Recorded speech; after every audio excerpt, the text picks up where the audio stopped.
देश भर में आई फ्लू के केसेस लगातार बढ़ रहे हैं। घरों में एक के बाद एक लगभग हर सदस्य को संक्रमण हो रहा है। आई फ्लू के बढ़ते केसेस ने लोगों की चिंता बढ़ा दी है। अचानक सबको आई फ्लू क्यों हो रहा है? इस पर नेत्र रोग विशेषज्ञ डॉक्टर ने बताया कि मॉनसून सीजन में संक्रमण का खतरा किसी दूसरे सीजन से कहीं ज्यादा रहता है। इसकी वजह हवा में नमी है, जिसमें बैक्टीरिया, वायरस आसानी से रिप्लिकेट होते हैं।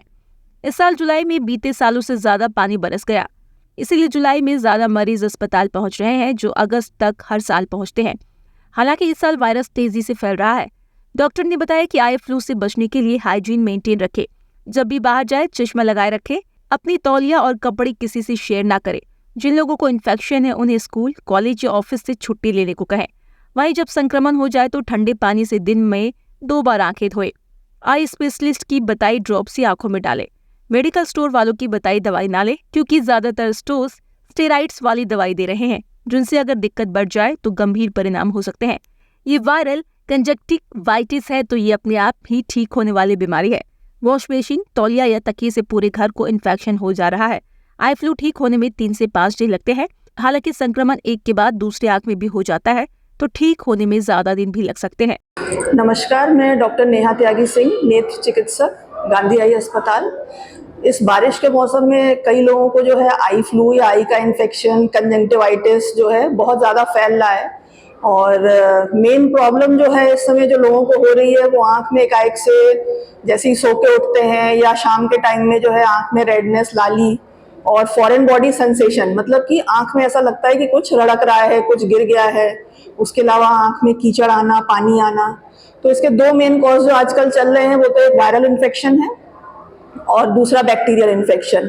तो दोनों के ही कुछ थोड़े बहुत अलग अलग लक्षण होते हैं। अगर आपको ऐसी कोई भी दिक्कत लग रही है कि आपकी आंख में कीचड़, पानी आ रहा है या बहुत ज़्यादा रेडनेस हो रही है, कई बार ज़्यादा अगर इन्फेक्शन है तो पलकों पे सूजन भी आ जाती है, आंख सुबह सुबह चिपक भी जाती है, तो इसका मतलब यही है कि आपको आई फ्लू या जो कंजंक्टिवाइटिस आजकल फैल रही है वो हो रहा है।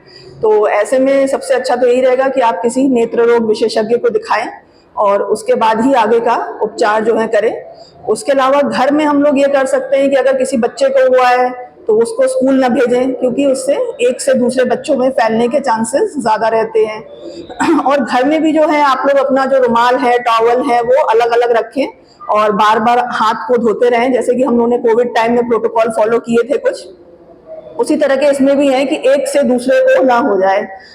ये जो रोग है ये देखने से तो नहीं फैलता है। कई बार हम सोचते हैं कि अगर हमने किसी को देख लिया जिसको इन्फेक्शन हो रहा है तो हमें हो जाएगा, तो ऐसा तो नहीं होता है। पर हाँ, अगर कोई मरीज है जिसकी आंख में कीचड़ पानी आ रहा है, वो बार बार अपने हाथ से आंखों को पोंछ रहा है और उसी हाथों से जो है हमने उस समझिए उस किसी का हैंड शेक किया है या उसने कोई इस तरह का गेट खोला है या अपना कोई उसका रुमाल या टॉवल अगर हम भी यूज करेंगे तो दूसरे व्यक्ति में भी ये हो सकता है। इसीलिए घर में अगर एक किसी को होता है तो बाकी लोगों को होने के चांसेस काफी ज्यादा रहते हैं।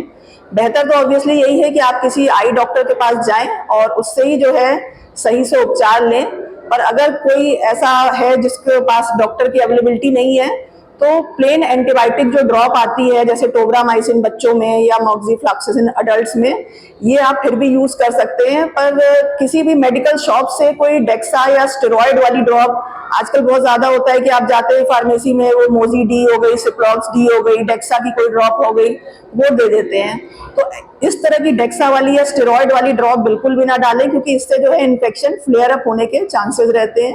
अगर आप किसी नेत्र रोग विशेषज्ञ को नहीं भी दिखाने जा पा रहे हैं तो सिर्फ प्लेन एंटीबायोटिक ड्रॉप आप फिर भी यूज कर सकते हैं। पर बेहतर यही होगा कि आप किसी नेत्र रोग विशेषज्ञ को दिखाएं और तब तक घर में आपस में एक दूसरे से थोड़ी सी सोशल डिस्टेंसिंग मेंटेन करके रखें। जो जिन बच्चों को हो रहा है तो स्कूल ना भेजें, जिससे और दूसरे बच्चों को ना हो सके। धन्यवाद।